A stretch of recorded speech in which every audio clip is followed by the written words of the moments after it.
کہ مرد مرد کے ساتھ جنسی تعلق بنائے، عورت عورت کے ساتھ جنسی تعلق۔ پاکستان کے اندر جو تعلیمی ادارے، یونیورسٹیاں، کالجز اور حتیٰ اسکولوں کی حد تک میں جانتا ہوں، ملا ہوں ایسے بچوں سے، ایک بیماری نکلی کچھ سال سے کہ ہم جنس پرستی انسان کا بنیادی حق، رائٹس، اس کی ترویج کے لیے یہ آپ کی خدمت میں عرض کر دیں، جو لوگ حقائق جانتے ہیں اور حقائق بیان کرتے ہیں، یہ ہم جنس بازی اصل میں کوئی پیدائشی خصلت نہیں ہوتی۔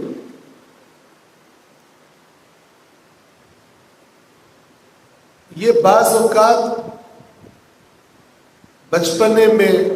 یا نوجوانی میں ملنے والے نامناسب ماحول کی وجہ سے پڑی ہوئی ایک غلط عادت ہوتی ہے، اور بہت سی غلط عادتوں کی طرح جو انسان کے مثلاً جنسی مزاج کو متاثر کر دیتے، اسے irregular بنا دیتے، غیر فطری بنا دیتے۔ تو اس سے کاؤنسلنگ کی ضرورت ہوتی ہے۔ جب سے ہم پاکستان میں آئے اور یہ دینی تبلیغ کا کام شروع کیا، ایسے کئی افراد نے ہم سے رابطہ کیا کہ اس طرح کی، خدا نخواستہ، بہت معذرت میں اس کا ذکر کر رہا ہوں، لیکن یہ ہمارے معاشرے کی ایک بڑی کڑوی حقیقت ہے، توجہ ہونی چاہیے۔ اس نے کہا کہ میری شادی ہوئی ہے اور مجھے اپنی بیوی میں کوئی دلچسپی نہیں، مجھے ہم جنسی کی عادت ہے، میں کیا کروں؟ بیوی کو طلاق دے دوں؟ کیا کروں؟ تو مثلاً اس سے عرض کی کہ سب سے پہلے تو اپنے دماغ سے اس باور کو، یقین کو شک میں تبدیل کرو کہ یہ مسئلہ قابل حل نہیں۔ پہلے تھوڑی گنجائش اپنے دماغ میں پیدا کرو۔ بہرحال کچھ عرصہ کاؤنسلنگ کے بعد وہ بالکل ٹھیک ہو گیا، نارمل ہو گیا، اور اس نے بتایا کہ میرا بچپن میں ماحول ایسا تھا کہ مجھے یہ غلط عادت پڑ گئی، اور اس طرح پڑ گئی کہ میں سمجھتا تھا بس میں فطری طور پر ایسا ہوں، اور اوپر سے تلقین کرنے والا، مغربی معاشرہ تلقین کرنے والا اور بھی ایسے۔ تو آپ غور کریں، ہم جنس پرستی کو، ایک غیر فطری عمل کو اس دنیا میں رائج کرنے کے لیے جو طاقتیں بہت شدت سے کام کر رہی ہیں، کیوں؟ نعرہ کیا ہے؟ یہ ہر انسان کا حق ہے،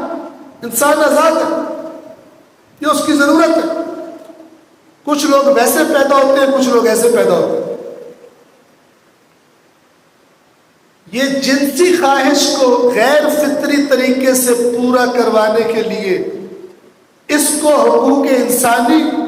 کا نعرہ مار کر اس بات کو بلند کرنے والے کہ ہر روز بیسیوں سینکڑوں انسانوں کے قتل پر انہیں حقوق انسانی یاد نہیں ہے، یعنی ادھر انسانی جان کا قتل کرنا ایک درندے کے لیے انہوں نے کھلا چھوڑا ہوا، لیکن ادھر حقوق انسانی کیا ہے کہ مرد مرد کے ساتھ جنسی تعلق بنائے، عورت عورت کے ساتھ جنسی تعلق۔ یہ جدید تہذیب کی منافقت کے مثالوں میں سے ایک مثال ہے۔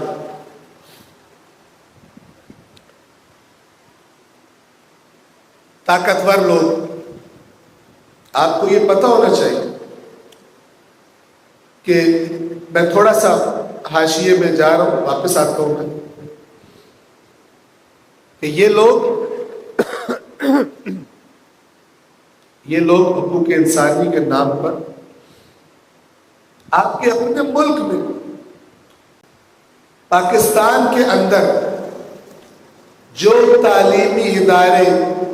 یونیورسٹیاں، کالجز اور حتیٰ اسکولوں کی حد تک میں جانتا ہوں، ملا ہوں ایسے بچوں سے، اوپر سے شروع ہو کر وہ جو بہت ہی بہترین تعلیمی ادارے ہمارے ملک میں شمار ہوتے ہیں، تو جو جتنا بہترین ہے اتنا زیادہ وہاں پر یہ کام ہو رہا ہے،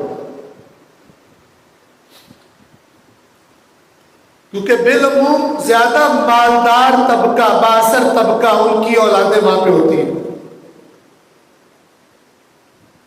اور اگر ان کے ذہنوں کو اپنے نظریات دے دیے جائیں تو کل جب وہ بااثر جگہوں پہ بیٹھیں گے، باقی قوم کو خود بخود پھر ادھر ہی ہانکیں گے جو انہوں نے اپنے نظریات اپنا لی ہیں، جو ان کو دیے جا رہے ہیں سو کالڈ اداروں۔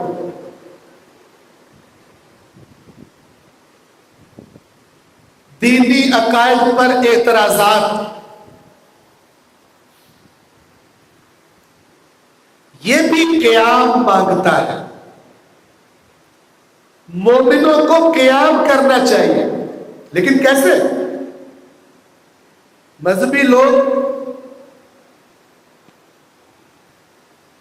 جذباتی جلدی ہوتے ہیں اور انہیں سب سے آسان کام یہ لگتا ہے کہ جلاؤ گھیراؤ کرو، نعرے مارو، لانتے کرو، جلاؤ، پھٹا کرو، سڑکیں بلاک کر دو، اور جیسے سوڈے کی بوتل میں نمک ڈالو تو گیس نکلتی ہے اور تھوڑی دیر کے بعد ایسے گیس سے خالی ہوتی ہے کہ پہلے سے بھی بری حالت ہوتی ہے، تو تھوڑی دیر جذباتی ہو کر پھر ایسے بیٹھ جاتے ہیں کہ جیسے اندر کوئی جوش و جذبہ ہے ہی نہیں۔ ہر چیلنج، ہر مشکل جو اسلام کو درپیش ہے آج، اس کی مناسبت سے وہ قیام کی طلبگار ہے۔ اب جو فرما رہے ہیں امام حسین علیہ السلام کے زمانے میں اس قیام کی ضرورت تھی جس میں جان چلی جائے۔